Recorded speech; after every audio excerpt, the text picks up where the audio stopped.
Yun ko di ang tag-iya. Oh, murag igana. Kanya, usapon is, kung dali mo sa kay murag kay ayo sa hay. Pero, si Angeli Jud ang pinakauna nga tao nga nipili na mo. Kanang nipili Jud ang taga-sikasin ko ba kay kanang honestly, abi man Jud na hindi ko maminyong ma'am. Pero sa panahon nga gipili ko, na Jud gikuan kay mauna Jud na nila ko. Actually, kauban mi sa simbahan, sa kuan sa una, sa Student Catholic Action sa Tabilaran. Kunya, fun fact is that kanang ako naghatod sa iyang letter, nya diha na ko panipunyo karon. Marang ka ng destiny.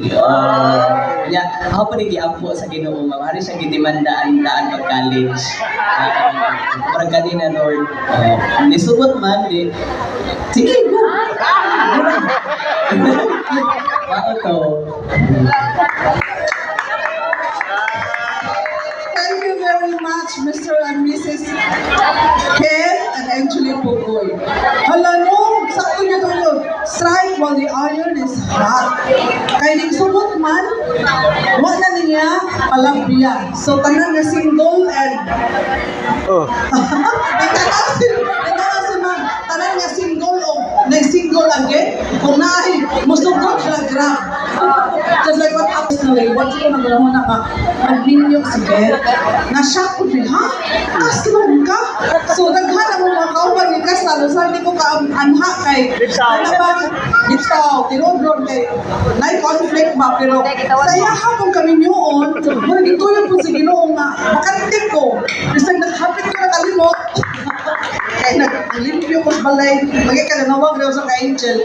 Ako yung sana ko if I missed this opportunity of being a witness to this very wonderful union of hearts between Kent and Angeli. So for you, new couple, congratulations. Live life to the fullest. Disagree to agree in many things. Kunya, be a model couple to the future couples that we will have. Thank you. Thank you for inviting me. Thank you so much, Dr. Gina. Murag interview by Dr. Gina. Alright, kaya paminawag ko na curious me. Kasi ni buhato ni Ma'am Angeli, di ay nga mahilom ang ka-Sir Kent.